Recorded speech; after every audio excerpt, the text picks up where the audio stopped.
Hello my dear friends, welcome to your channel.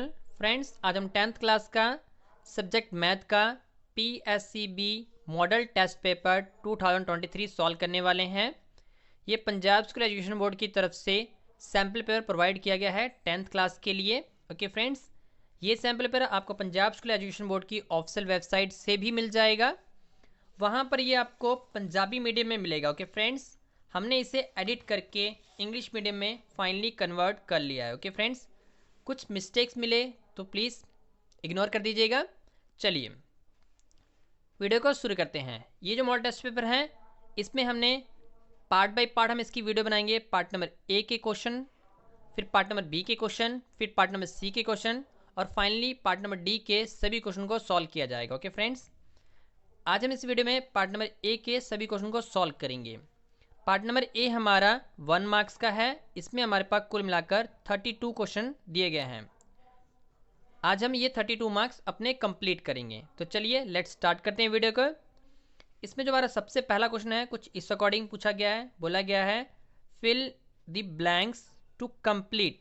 हमें blanks को complete करना है द प्राइम फैक्टर ट्री की सहायता से। प्राइम फैक्टराइज ट्री में हमें ये फिगर बना के दे रखी हुई है। ये शायद आपको क्लियर ना दिख रही हो, इससे मैंने अपनी शीट पे यहाँ पर ड्रॉ कर लिया। ओके फ्रेंड्स, कुछ इस अकॉर्डिंग ये दिया गया है। 18 यहाँ लिखा हुआ है। ऊपर वाले में बॉक्स में 3, नीचे वाला बॉक्स खाली छोड़ा गया है। यहाँ पर 2 और यहाँ पर 3 लिखा हुआ है। ओके फ्रेंड्स, हमें इस बॉक्स में बताना है क्या आएगा। तो हमें क्या करना है, 2 और 3 को मल्टीप्लाई कर देना है। फाइनली यहाँ पर क्या आएगा, 6। तो यहाँ पर 6 आ जाएगा। अगर मैं 6 और 3 को मल्टीप्लाई कर दूँ क्या आएगा, 18। आई होप ये क्वेश्चन आपको पहले से आता होगा। तो finally 6 is a right answer. देखते हैं ये आंसर हमारे ऑप्शन में कहाँ लिखा हुआ है। ए हमारा 2 ऑप्शन है, बी हमारा 6 है, तो B is a right answer. Okay friends, B is a right answer. चलिए क्वेश्चन नंबर सेकंड पढ़ लेते हैं। क्वेश्चन नंबर सेकंड में हमसे क्या कहा हुआ है, हमें कहा गया है for quadratic equation P X A X square plus B X plus C. हमें कहा गया है कोई हमारी क्वाड्रिक पोलिनोमियल है पी एक्स, जो इक्वेशन दी हुई है A X square plus B X plus C दिया हुआ है, और बोला गया है relation between C by A. हमें सी बाय ए का रिलेशन पता करना है of the zero of P X. अगर हमारा सी बाय ए इस वाली इक्वेशन का ज़ीरो है, ज़ीरोस मतलब फैक्टर है, तो हमारा आंसर क्या होगा। पहला ऑप्शन है C by A is a subtraction zeros. हमें कहा गया सी बाय ए हमारा सब्ट्रैक्शन ऑफ ज़ीरो होता है, या फिर सी बाय ए हमारा डिवीज़न ज़ीरो होता है, सी बाय ए हमारा सम ऑफ ज़ीरो होता है, या फिर C by A is a multiplication zero होता है। तो हमारा सी बाय ए क्या होता है, हमने अपनी कॉपी में पढ़ा हुआ है सी बाय ए हमारा प्रोडक्ट ऑफ ज़ीरो होता है। प्रोडक्ट को ही हम मल्टीप्लिकेशन कहते हैं, तो उन्होंने यहाँ जस्ट मल्टीप्लिकेशन लिख के दिया हुआ है। It means D is a right answer. Multiply ही हमारा प्रोडक्ट होता है, तो फाइनली हम डी वाले ऑप्शन को टिक करेंगे। ओके फ्रेंड्स, चलिए अगला क्वेश्चन पढ़ते हैं। क्वेश्चन नंबर थर्ड में हमसे कहा गया है the number of zero of a polynomial form of graph. हमें एक ग्राफ बना के दिया हुआ है और कहा गया है नंबर ऑफ ज़ीरो कितने होंगे। तो चलिए एक काम करते हैं, इस ग्राफ को भी हमने यहाँ पर ड्रॉ कर लिया है। ये ग्राफ जो यहाँ देखने को मिल रहा है वो कुछ ऐसा देखने को मिल रहा है। हमें कहा गया कितने ज़ीरोस हैं, तो याद रखिए अगर आपको पी एक्स के ज़ीरो निकालने को कहा जाए तो आप एक्स वाले टचेस पॉइंट को काउंट करेंगे। अगर यही आपको पी वाई के ज़ीरो निकालने को कहा जाए तो वाई वाले पॉइंट्स को टच करेंगे कि वाई हमारा ये कर्व है, वो वाई वाले पॉइंट पे कहाँ कहाँ टच हो रहा है। ओके फ्रेंड्स, तो फाइनली जो इक्वेशन है वो हमारी एक्स पे 3 जगह टच हो रही है, क्योंकि यहाँ पर इन्होंने कहीं नहीं बोला है कि हमें ज़ीरो निकालने हैं तो पी एक्स के निकालने हैं या पी वाई के निकालने हैं। तो हम सिंपली पी एक्स के ज़ीरो निकालेंगे। तो देखिए कट ऑफ पॉइंट कितने हैं, 1 2 और 3। इस अकॉर्डिंग पी एक्स के कितने जीरो होंगे, 3। तो फाइनली हमारा C is a right answer. Okay friends, I hope ये आपको क्लियर हो गया होगा। चलिए अगला क्वेश्चन करते हैं। Question number fourth. Question number fourth में हमसे क्या कहा हुआ है, हमें कहा गया है the value of K of which of system of equation K X minus Y equals to में 0 and 6x minus 2y equals to में 0 हैज़ वन सोल्यूशन। हमें कहा गया है k की वैल्यू चाहिए जब हमारे पास जो इक्वेशन दे रही है कुछ इस अकॉर्डिंग है, उस इक्वेशन का वन सोल्यूशन है। तो सबसे पहले हम क्या करेंगे, इस इक्वेशन का वन सोल्यूशन के अकॉर्डिंग हम अपना इक्वेशन नोट कर लेंगे। तो देखिए जो k के साथ लिखा हुआ है वो ये हमारा a1 होता है, ये y के साथ जो भी नंबर लिखा हो वो हमारा b1 होता है। चलिए मैं इस इक्वेशन को यहाँ नोट करता हूँ। के x लिखा गया है माइनस वाई इक्वल्स टू में 0 लिखा हुआ है। सेकेंड इक्वेशन में 6x minus 2y equals to में 0। ओके फ्रेंड्स, हमें कहा गया है कि वन सोल्यूशन चाहिए सॉरी। तो वन सोल्यूशन में क्या होता है, a1 by a2 b1 by b2 does not equals to होते हैं दोनों स्टेटमेंट। तो यहाँ से देखिए हम a1 उठा लेंगे, कितना है k, तो हम यहाँ k लिखेंगे। यहाँ से 6 को उठाएंगे, ये हमारा a2 है, हम 6 नीचे लिख देंगे। यहाँ पर कुछ नहीं तो हम यहाँ 1 लगाएंगे, तो ये हमारा b1 काउंट होगा माइनस का 1। यहाँ से हम b2 उठा लेंगे, माइनस का भी उठाएंगे। ओके फ्रेंड्स, फिर हम क्या करेंगे, यहाँ से ये 6 इधर ट्रांसफ़र कर देंगे जिससे कि माइनस का 6 हो जाएगा और अपॉन में माइनस का 2। फाइनली आप इसे कट करेंगे तो ये कितना आएगा, 3 आएगा और माइनस से minus cancel. Finally k does not equals to 3, ये हमारा राइट आंसर है। ओके फ्रेंड्स, चलिए देखते हैं ये ऑप्शन में कहाँ देखने को मिल रहा है।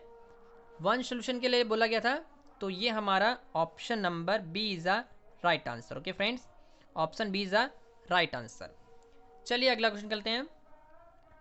क्वेश्चन नंबर 5 में हमसे कहा गया है इफ़ 8 और k is a solution of 3x plus 4y minus 12 equals to 0 then the value of k is dash. हमें कहा गया है कि एक इक्वेशन दी गई है, ये हमारी इक्वेशन कुछ इस अकॉर्डिंग है। इक्वेशन में हमें लिखा हुआ है 3x प्लस वाई माइनस का 12 इक्वल्स टू में 0 और पॉइंट दिया हुआ है 8 और k। इट मीन्स पहला पॉइंट हमारा x होता है, दूसरा पॉइंट हमारा y होता है। तो हम क्या करेंगे, जो पॉइंट दिया हुआ है अपने इस वाले पॉइंट में फिल कर देंगे। जहाँ जहाँ आपको x देखने को मिल रहा है वहाँ पर आप 8 फिलअप करेंगे, जहाँ पर y देखने को मिल रहा है वहाँ पर हम k फिलअप करेंगे। बाकी स्टेटमेंट को वैसे ही नोट करेंगे। देखिए ये 22 हमारा नेगेटिव था, हमने राइट हैंड साइड यहीं पर भेज दिया है जिससे कि ये बन जाएगा 3 ब्रैकेट में 8 प्लस k इक्वल्स टू में 22। अब हम क्या करेंगे, 3 और 8 को मल्टीप्लाई करेंगे, कितना आएगा 24 प्लस k इक्वल्स टू में 22। अब ये 24 हम यहाँ राइट हैंड साइड में ले जाएंगे जिससे कि माइनस का हो जाएगा। तो k में k क्या आएगा, k इक्वल्स टू में 22 माइनस 24, आंसर क्या आएगा माइनस का 2। तो फाइनली k का आंसर क्या आएगा, माइनस का 2। तो देखते हैं ये आंसर में कहाँ लिखा हुआ है। तो देखिए ये रहा हमारा answer, answer D is a right answer. Okay friends, I hope आपको ये क्वेश्चन क्लियर हो गया होगा। चलिए अगला क्वेश्चन करते हैं, क्वेश्चन नंबर 6। क्वेश्चन नंबर 6 में हमसे क्या कहा हुआ है, हमें कहा गया है which of the following is not quadratic equation. हमें कहा गया है इनमें से कौन सी क्वाड्रेटिक इक्वेशन नहीं है। उसके लिए हम क्या करेंगे, अपनी शीट पर आएंगे, जो पहला ऑप्शन है चलिए मैं उसको सॉल्व कर दिखाता हूँ कि इनमें से कौन सा आंसर सही है। तो जो हमारा पहला आंसर है वो हमारा लिखा हुआ है x माइनस 3 अपॉन में x इक्वल्स टू में 0। यहाँ से जब इसको मल्टीप्लाई किया जाएगा या फिर एलसीएम लिया जाएगा तो कुछ ऐसा बन जाएगा ये। अब ये x यहाँ जाएगा तो ये बनेगा x square minus 3 equals to में 0। तो ये हमारा क्वाड्रेटिक इक्वेशन बन रहा है। हमें बोला है कौन सा क्वाड्रेटिक इक्वेशन नहीं है, तो फर्स्ट तो बन रहा है। चलिए सेकंड भी हमारा कुछ ऐसा ही मिलता जुलता है, 3x minus 5x equals to 0 है। यहाँ से भी सेम ऐसे केस बनेगा, 3x स्क्वायर प्लस का 5 अपॉन में x इक्वल्स टू में 0।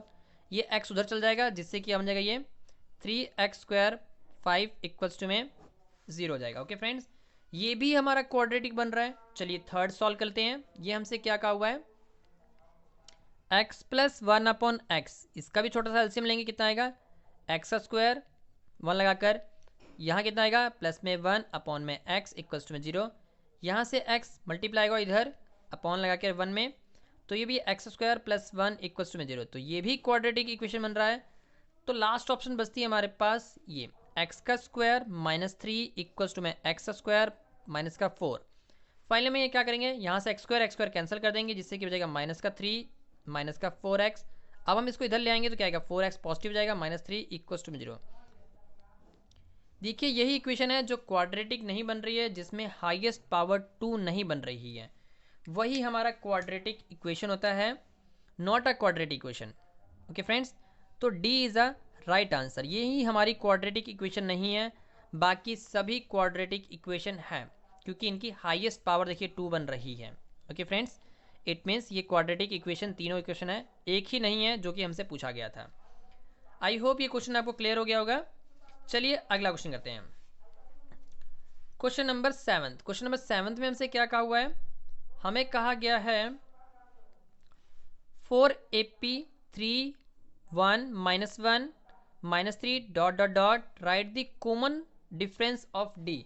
हमें कॉमन डिफरेंस निकालना है, उसके लिए हम क्या करेंगे, अपनी शीट पे आएंगे और ये जो एपी सीरीज दी हुई है हमने लिख लिया। एपी सीरीज तब तक एपी सीरीज नहीं कराती है जब तक उसका कॉमन डिफरेंस सेम ना हो। देखिए ये जो हमारा फर्स्ट टर्म है ये हमारा ए बन जाएगा, सेकंड टर्म हमारा वन है, वो हम सेकंड टर्म लिखेंगे, इसको हम A1 लिखते हैं, इसको हम A2 लिखते हैं। डिफरेंस निकालना है तो डिफरेंस निकालने का फॉर्मूला A2 माइनस A1 होता है। Okay friends, A2 minus A1। A2 की वैल्यू कितनी है 1, A1 की वैल्यू कितनी है 3, तो इसमें से हम 1 में 3 माइनस करें कितना आएगा, माइनस का 2, तो D क्या आएगा माइनस का 2, कॉमन डिफरेंस -2। तो देखिए -2 हमारा कहाँ लिखा हुआ है, तो B is the right answer, common difference is -2। Okay friends, चलिए अगला क्वेश्चन करते हैं। हमसे कहा गया है the coordinate of any point on x axis is. हमें कहा गया है कोई क्वाड्रेंट है एक्स एक्सिस पे, तो इनमें से कौन सा पॉइंट लाइज करेगा। याद रखिए एक्स एक्सिस पे कोई पॉइंट काउंट कर रहा है तो वहाँ पर वाई वाला पॉइंट 0 होता है। हमें क्या कहा हुआ है कि हमारा एक्स एक्सिस पे कोई पॉइंट है, इट मीन्स वहाँ पर वाई कोऑर्डिनेट 0 होगा। तो देखिए वाई कोऑर्डिनेट कहाँ 0 देखने को मिल रहा है, तो first option is a right option, क्योंकि यहीं पर हमें y की वैल्यू 0 देखने मिल रही है। इट मीन्स a और 0 लिखा हुआ है। ये हमारा जो y पॉइंट है, पहला पॉइंट हमारा x होता है, दूसरा पॉइंट y होता है, y कोऑर्डिनेट हमारा 0 है, तो यही हमारा पॉइंट है जो हमारा x एक्सिस पे लाइज कर रहा है। ओके फ्रेंड्स, आई होप ये आंसर आपको क्लियर हो गया होगा। चलिए क्वेश्चन नंबर 9 करते हैं।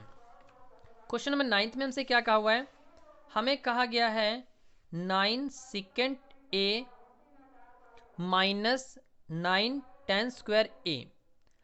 ओके फ्रेंड्स, इक्वल्स टू में डैश। तो उसके लिए क्या करेंगे, हम सबसे पहले अपनी आंसर शीट पे आएंगे, तो इस इक्वेशन को कुछ हम इस अकॉर्डिंग उतार लेंगे। 9 second a minus 9 10 square a, दोनों में 9 है, सबसे पहले हमने क्या किया 9 कॉमन ले लिया। अंदर में हमारे पास बचेगा second a minus 10a, second a और 10 स्क्वायर ए, सेकेंड स्क्वायर ए 10 स्क्वायर ए की वैल्यू क्या होती है, अगर माइनस में होते हैं तो वो होती है 1। फाइनली हम 1 को 9 से मल्टीप्लाई करेंगे कितना आएगा 9, तो 9 इज अ राइट आंसर। देखते हैं ये 9 कहाँ लिखा हुआ है, तो C is a right answer. Okay friends, 9 यहाँ लिखा हुआ है। आई होप ये भी आंसर आपको क्लियर हो गया होगा। चलिए क्वेश्चन नंबर 10 करते हैं। क्वेश्चन नंबर 10 में हमसे क्या कहा हुआ है, हमें कहा गया है the value of sine A in the given figure. हमें कहा गया है एक साइन दिया हुआ है, साइन ए कहा गया है, और ये ट्रायंगल बना के दिया हुआ है। ऊपर हमें ए लिखा हुआ है और नीचे में यहाँ पर बी बोला है, B is a right angle, और सी हमारा यहाँ दिया हुआ है। तो बोला गया उसके लिए कौन सी कंडीशन ट्रू हो रही है, तो सबसे पहले हमें पता होना चाहिए साइन होता क्या है, परपेंडिकुलर अपॉन हाइपोटेनियस हमारा साइन होता है। अब देखिए ए कहाँ है, क्योंकि यहाँ पर साइन ए लिखा हुआ है, इस बात का ध्यान रखना है। ऐसा नहीं जल्दबाजी में आपने आंसर लगाना, नहीं बिल्कुल नहीं। साइन ए कहाँ, यहाँ है, तो साइन हम यहीं कंसीडर करेंगे। इट मीन्स एंगल हमारा यहाँ है, तो एंगल के सामने जो होता है वो हमारा परपेंडिकुलर काउंट होता है। इट मीन्स ये हमारा परपेंडिकुलर, ये हमारा बेस, ये हमारा हाइपोटेनियस। तो परपेंडिकुलर क्या है, BC मेरा परपेंडिकुलर है, इसलिए मैंने BC यहाँ लिख दिया। हाइपोटेनस क्या है, AC मेरा हाइपोटेनस, तो हाइपोटेनस मैंने यहाँ लिख दिया। BC upon AC is a right answer. देखते हैं ये आंसर कहाँ लिखा हुआ है, तो देखिए C is a right answer. Okay friends, जल्दबाजी में ध्यान से सॉल्व करना है, गलत नहीं करना है। ओके फ्रेंड्स, जल्दबाजी नहीं दिखनी है, हमें आंसर सही करने से मतलब है। चलिए अगला क्वेश्चन करते हैं। क्वेश्चन नंबर 11 में हमसे क्या कहा हुआ है, हमें कहा गया है the ratio of surface and the volume of sphere. Surface और वॉल्यूम, सरफेस ऑफ वॉल्यूम बोला गया है ऑफ द स्फेयर। स्फेयर बनाया गया है। स्फेयर क्या होता है, एक गेंद जिसको हम स्फेयर कहते हैं। ओके फ्रेंड्स, गेंद कह लीजिए या कोई भी 3D चीज़ जिसको हम गेंद की तरह जो शेप हो उसको फुटबॉल भी लेते हैं। हमें कहा गया रेशो, रेशो को हम इस अकॉर्डिंग लिखेंगे, ratio surface area of sphere लगाएंगे क्योंकि उन्होंने सरफेस एरिया बोला हुआ था, और नीचे में हम वॉल्यूम लगाएंगे। Okay friends, volume, volume of sphere. Surface area of sphere क्या होता है 4 pi R square, volume of sphere क्या होता है 4/3 पाई आर क्यूब। यहाँ से क्या होगा, 4 से 4 कैंसिल, पाई से पाई कैंसिल, आर के स्क्वायर से आर का क्यूब कैंसिल, नीचे बचेगा आर क्योंकि यहाँ पर 2 टाइम है, यहाँ पर 3 टाइम है। तो नीचे में देखिए मेरे पास क्या बचा है, ऊपर में बचा 1, नीचे में बचेगा 1/3 और आर। फाइनली हम क्या करेंगे, ये आर को 1 से मल्टीप्लाई करके नीचे लिखेंगे आर, ये जो 3 नीचे देखने को मिल रहा है ये 3 ऊपर चला जाएगा, जिससे 3/r। तो फाइनली रेशो क्या होगी, 3:r हो जाएगा। ये हमारा राइट आंसर आएगा। ओके फ्रेंड्स, इस क्वेश्चन को आप इक्वल टू में रख के भी कर सकते हैं, surface area equal to volume रख के भी आप सॉल्व कर सकते हैं, क्योंकि हमें या रेशो ऐसे सरफेस एरिया रेशो वॉल्यूम, इस अकॉर्डिंग भी आप इसको कट करके दिखा सकते हैं। ओके फ्रेंड्स, ऐसे भी कर सकते हैं। तो यहाँ से क्या होगा 4/3 होता, सॉरी पाई से पाई कैंसिल हो जाएगा, 4 से 4 कैंसिल हो जाएगा, आर के स्क्वायर से आर का क्यूब कैंसिल हो जाएगा। तो इधर में क्या बचेगा आपको, आर ऊपर में बचेगा, नीचे में 3 बचेगा, और इक्वल्स में कुछ नहीं तो 1, तो यहाँ 3 इधर मल्टीप्लाई जाएगा, 3:r, यहाँ से भी आंसर आ जाएगा। ओके फ्रेंड्स, जैसा मर्जी कर लीजिए, आपको आंसर यही मिलने वाला है। इट मीन्स ए वाला answer 3:r is a right answer. Okay friends, I hope ये कंसेप्ट आपको क्लियर हो गया होगा। चलिए अगला क्वेश्चन करते हैं हम। नेक्स्ट क्वेश्चन में हमसे कहा गया है which of the following show the tangent of the circle. यहाँ पर 4 फिगर बनाई हुई है, हमें कहा गया टेंजेंट ऑफ द सर्कल कौन सा फिगर है। तो देखिए जो पहला सर्कल है उसमें टेंजेंट वाली लाइन, टेंजेंट तो नहीं कहेंगे, लाइन जो है वो टच नहीं हो रही है, बाहर से है। इस वाले में सर्कल के अंदर पास हो रही है, इसमें सर्कल को टच कर रही है, इसको सर्कल से पास होती है, दूसरे साइड भी पास हो गई है। तो टेंजेंट क्या होता है, सर्कल को टच करती हुई लाइन जो कि इधर से पास होती है, उसी को हम टेंजेंट लाइन कहते हैं। ओके फ्रेंड्स, टेंजेंट लाइन वही होती है जो सर्कल को टच करती हुई जाए, ना कि सर्कल को पास करती हुई। तो it means C is a right answer. Okay friends, C is a right answer. I hope ये क्वेश्चन आपको क्लियर हो गया होगा। चलिए क्वेश्चन नंबर 12 करते हैं, जो कि हमारा नेक्स्ट पेज पे है, उसको भी ले आते हैं। तो फाइनली ये रहा हमारा क्वेश्चन नंबर 12। ओके फ्रेंड्स, चलिए क्वेश्चन नंबर 12 में हमसे क्या कहा हुआ है, सॉरी क्वेश्चन नंबर 12 तो हमने कर लिया। क्वेश्चन नंबर 13, क्वेश्चन नंबर 13 में हमसे क्या कहा हुआ है, क्वेश्चन नंबर 13 में हमसे कहा गया है कि हमें एनालाइज करना है, analyse the figure and pick the correct option. तो ये फिगर शायद में भी आपको क्लियर ना दिख रही हो, इसके लिए मैंने क्या किया है, यहाँ पर फिगर ड्रॉ कर रखी है। कैसे, यहाँ पर हमें आर कहा गया है, यहाँ पर पी कहा हुआ है, यहाँ आर कहा हुआ है। इस वाले ट्राइंगल में ऊपर ए है, यहाँ पर बी है, यहाँ पर सी है। ओके फ्रेंड्स, पी से लेकर क्या होगी मेजरमेंट 12 दिया हुआ है, और यहाँ से आर से लेकर पी 6√3, और आर से लेकर क्या हो 7.6, ए से लेकर बी हमारा 3.8, बी से लेकर सी हमारा 6, और ए से लेकर सी हमारा 3√3 दे रखा है। ओके फ्रेंड्स, हमें क्या कहा हुआ है, कौन सा करेक्ट ऑप्शन है। सबसे पहला ऑप्शन है angle A equals to angle P equals to angle A है, angle P equals to angle B है, angle P equals to angle C है। ओके फ्रेंड्स, इसके लिए आप क्या करेंगे, कॉन्ग्रुएंट वाला फॉर्मूला अप्लाएंगे। कॉन्ग्रुएंट वाला किसी ट्रायंगल की अगर तीनों साइडें सेम हो या उनके रेशो सेम हो तो उनके एंगल भी आपस में इक्वल होते हैं। तो हम क्या करेंगे, देखिए यहाँ पर दिया हुआ है हमारे पास 12 और यहाँ दिया हुआ है 6। देखिए अगर मैं इसका ट्वाइस कर दूँ 6 का तो 12 बन जाएगा, इट मीन्स इसको मैं आपस में रेशो में रख सकता हूँ। उसी अकॉर्डिंग अगर मैं देखूँ 6√3 है तो यहाँ देखिए 3√3 है। अगर मैं 3√3 का मतलब 2 बार मल्टीप्लाई करूँ 2 से तो ये मेरे पास 6√3 आ जाएगा। उसी अकॉर्डिंग अगर 3.8 को मैं 2 से मल्टीप्लाई कर दूँ तो 7.6 आ जाएगा। तो हमने क्या करना है, कोई भी दो साइडें कंसीडर कर लेनी है। तो मैंने क्या किया, पी से लेकर क्यू कंसीडर किया हुआ है और यहाँ से पी से लेकर आर कंसीडर कर लिया। क्यों? क्योंकि हमें सभी में पी एंगल बोला गया है, तो मैं पहले पी एंगल को फोकस कर रहा हूँ। तो पी मेरा यहाँ पर है, उसके लिए मैंने क्या किया, पी से लेकर क्यू और बी से लेकर सी, देखो दोनों ही इसका ट्वाइस है, तो हम ये वाला एंगल काउंट कर रहे हैं। और देखिए यहाँ पर पी से लेकर आर हमारा 6√3 है, तो हम रूट वाला स्टेटमेंट लेंगे। ये रहा रूट वाला स्टेटमेंट, 3√3। तो ये कौन सा एंगल बन रहा है, यहाँ से एंगल सी कंसीडर होगा और यहाँ से एंगल पी कंसीडर होगा। देखिए दोनों साइड है ऐसे और यहाँ पर ये ऐसे, तो दोनों का एंगल एक ये बन रहा है और एक ये बन रहा है। इट मीन्स एंगल पी और एंगल सी हमारा इक्वल होगा। तो right answer is a C. Okay friends, I hope ये कंसेप्ट आपको क्लियर हो गया होगा।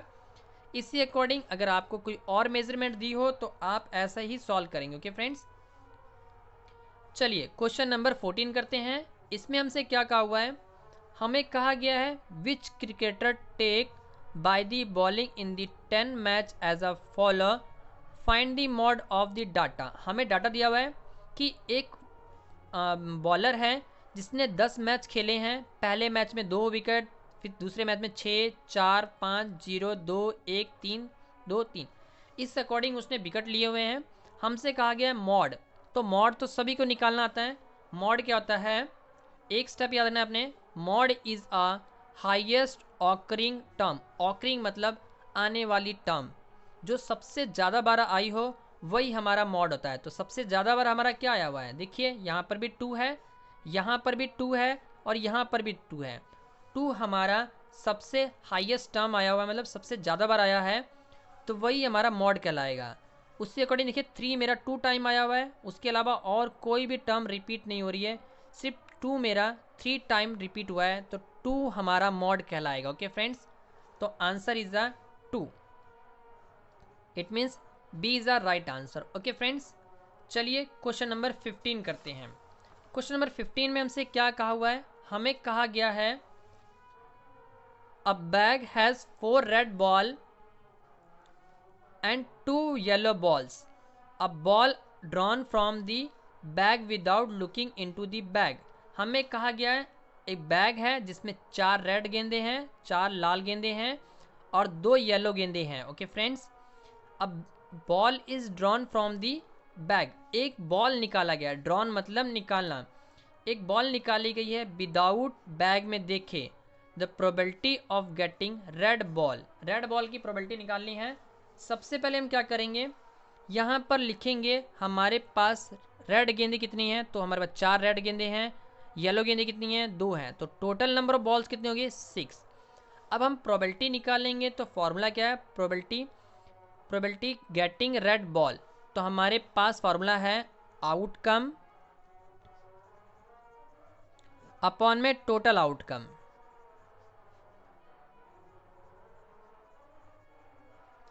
तो आउटकम्स में हम 4 रेड गेंद रखेंगे, टोटल में हम 6 रखेंगे। कट करेंगे कितना आएगा, 2/3। ओके फ्रेंड्स, तो finally 2/3 is the right answer.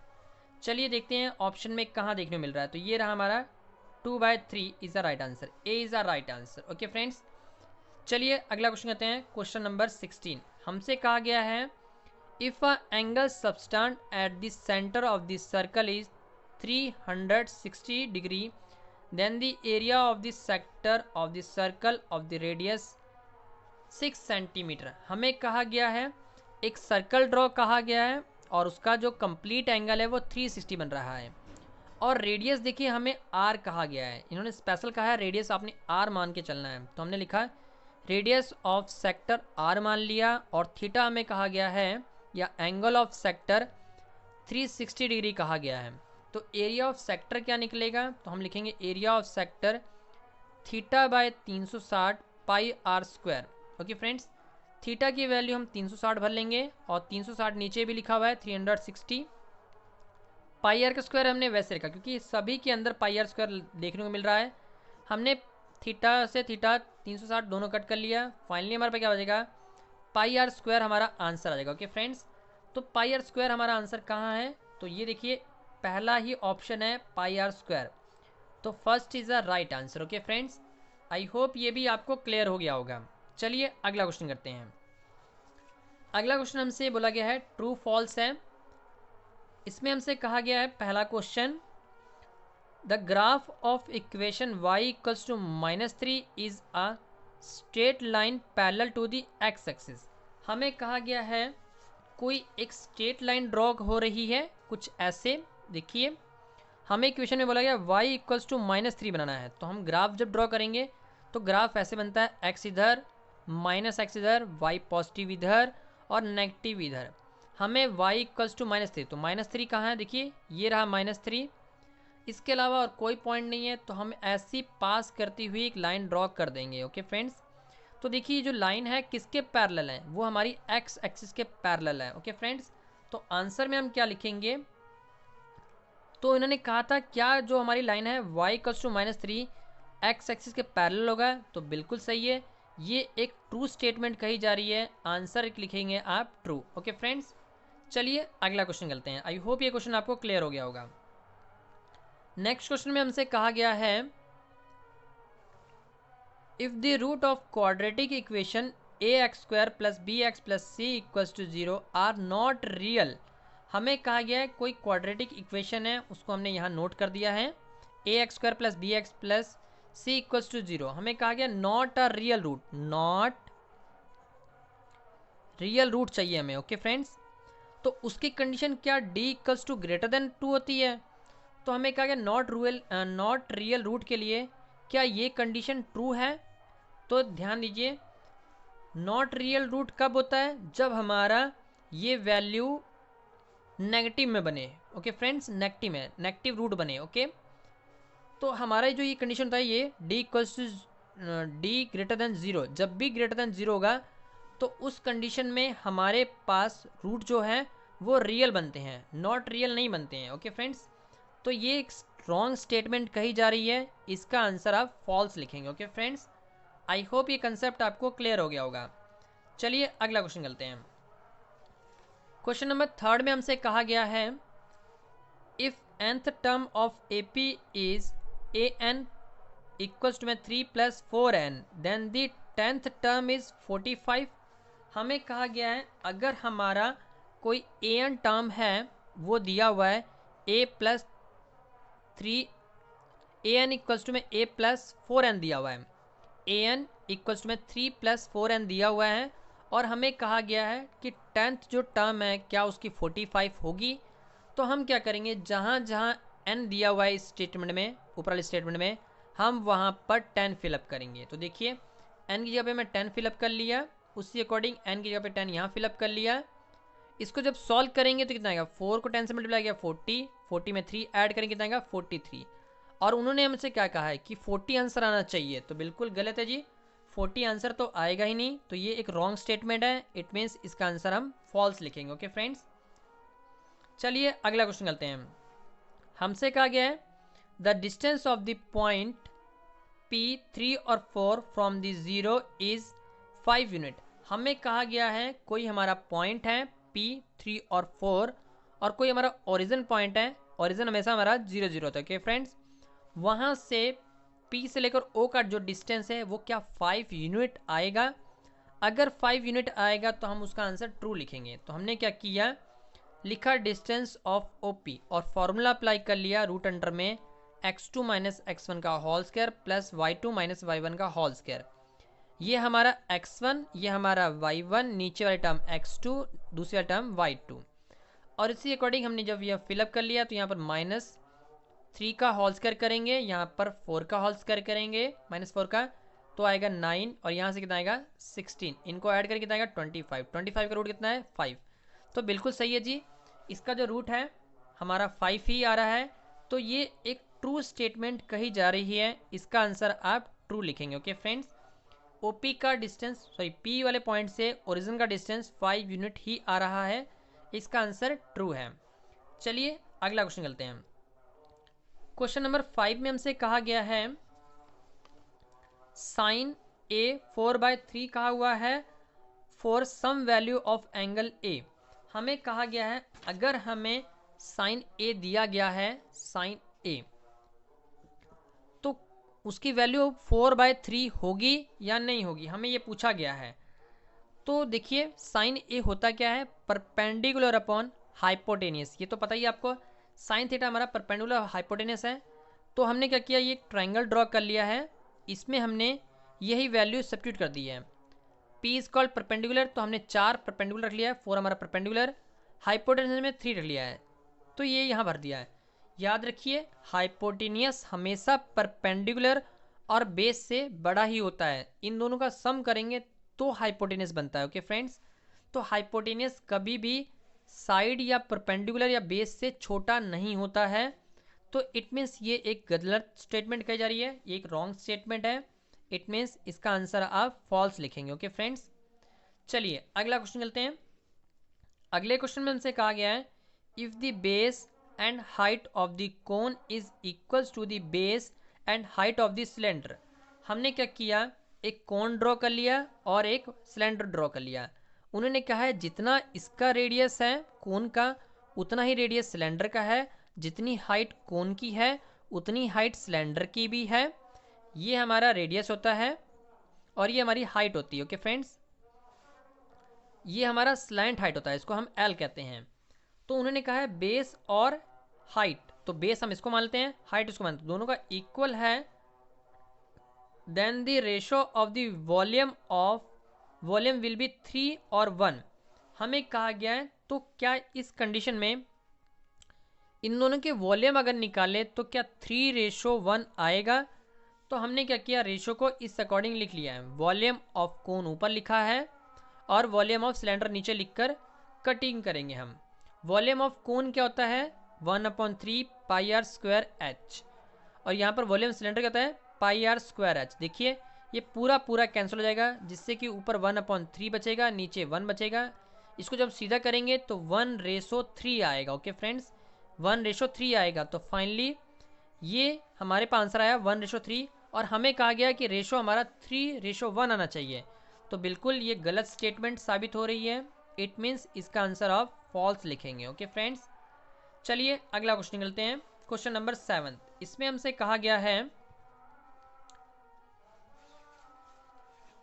If P not represent probability of not E। हमें कहा गया P के ऊपर बार दिया हुआ है, वो प्रोबेबिलिटी नॉट को शो कर रहा है, देन प्रोबेबिलिटी ऑफ इवेंट और probability of not event equals to में 0 होता है। तो देखिए जो हमारे पास कंडीशन कही है यहाँ पर मैं दिखाता हूँ, प्रोबेबिलिटी ऑफ E कहने का मतलब प्रोबेबिलिटी ऑफ इवेंट, और यहाँ पर प्लस में प्रोबेबिलिटी ऑफ E के ऊपर बार कहने का मतलब, देखिए बार जो लगा हुआ है, प्रोबेबिलिटी ऑफ नॉट होता है, probability of event, probability of not event equals to में 0 कहा गया है। तो याद रखिए probability of event plus probability of not event का आंसर हमारे पास 1 आता है। ओके फ्रेंड्स, इट मीन्स जो हमें स्टेटमेंट कहा है वो एक रॉन्ग स्टेटमेंट है। इट मीन्स इसका आंसर क्या आएगा, फॉल्स आएगा। ओके फ्रेंड्स, आप फॉल्स पे टिक करेंगे। चलिए अगला क्वेश्चन निकलते हैं।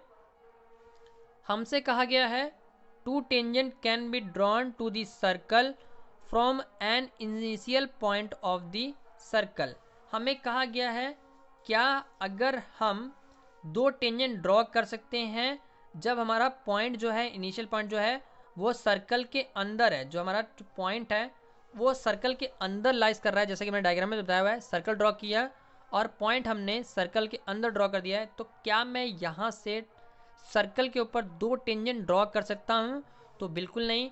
जब भी हम टेंजेंट ड्रॉ करते हैं तो सर्कल के बाहर करते हैं, ऐसे कहीं से भी पॉइंट टच हो रहा हो, ऐसे बाहर कोई पॉइंट होगा वहाँ से 2 टेंजेंट हम ड्रॉ करते हैं, सर्कल के अंदर से कोई टेंजेंट ड्रॉ नहीं होता है। इट मीन्स ये एक फॉल्स स्टेटमेंट कही जा रही है, इसका आंसर आप फॉल्स लिखेंगे। ओके फ्रेंड्स, आई होप ये भी आपको क्लियर हो गया होगा। चलिए हम फिलअप कर लेते हैं। थर्ड हमारा जो बोला हुआ है वो हमारा फिलअप है। इसमें हमसे क्या कहा हुआ है, हमें पहला क्वेश्चन बोला हुआ है if graph of 2 linear equation in the intersecting to each other then the pair of equation is. हमें कहा गया है कि अगर हमारे पास 2 लाइन जा रही है जो एक पॉइंट पर इंटरसेक्ट कर रहे हैं तो उनको हम क्या कहेंगे, वो जो पेयर ऑफ इक्वेशन क्या कही जाएगी। तो डैश में हमें फिल करना है। 4 ऑप्शन भी यहाँ देखने को मिल रही है, जस्ट हमें ब्लैंक्स में भर देना है उसको।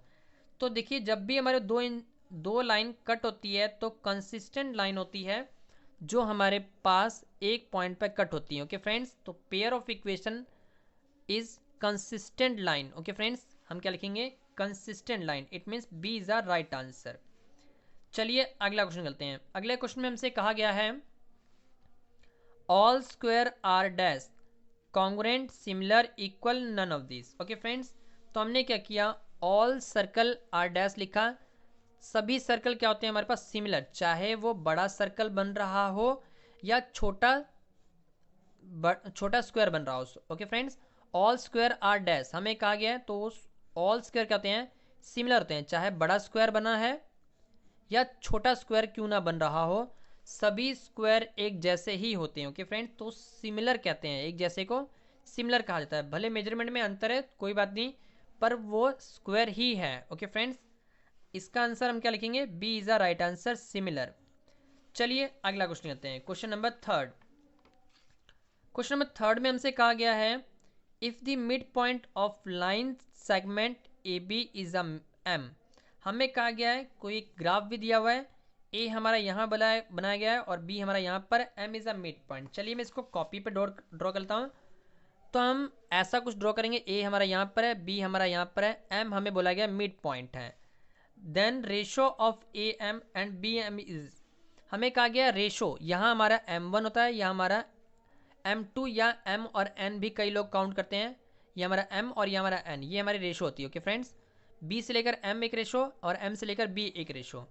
तो वो रेशो क्या होगी, तो याद रखिए अगर हमें मिड पॉइंट कहा गया है इट मीन्स a से लेकर m और b से लेकर m का जो डिस्टेंस है वो एक बराबर ही होगा, तो रेशो भी उसकी एक बराबर ही होगी। तो आप आंसर में लिखेंगे 1:1, it means D is the right answer. अगर आपको 1:1 नहीं मिल रहा है, क्या पता आंसर में 2:2 दिया हो, तो वो भी आंसर बिल्कुल सही है। ओके फ्रेंड्स, एक ही आंसर मिलेगा आपको 1:1, 2:2, 3:3, ऐसा ही कुछ देखने मिलेगा, तो आपने उसी आंसर को टिक करना है। ओके फ्रेंड्स, तो finally D is the right answer. चलिए आई होप आपको ये भी क्लियर हो गया होगा। अब हम क्वेश्चन नंबर फोर्थ करते हैं जो कि हमारा नेक्स्ट पेज पे है, तो उसको भी हम ऊपर करते हैं। तो ये रहा क्वेश्चन हमारा, तो उसमें हमसे क्या कहा हुआ है, चलिए इसको ही पढ़ते हैं। हमसे कहा गया है cot square A plus 1 equals to में डैश। हमें कहा गया है cot square A plus 1 equals to में डैश। तो 4 ऑप्शन दिए हुए हैं, साइन का स्क्वायर आएगा, कॉस का स्क्वायर आएगा, कोसेकेंड का स्क्वायर आएगा, या सेकेंड का या कोसेकेंड का स्क्वायर आएगा। तो याद रखिए 1 plus cot square A plus 1 equals to में क्या होता है हमारे पास, कोसेकेंड स्क्वायर होता है। Cot square A plus 1 equals to में कोसेकेंड स्क्वायर ए, तो आप ब्लैंक्स में क्या लिखेंगे, कोसेकेंट। ओके फ्रेंड्स, तो D is the right answer. Okay friends, I hope आपको ये भी आंसर क्लियर हो गया होगा।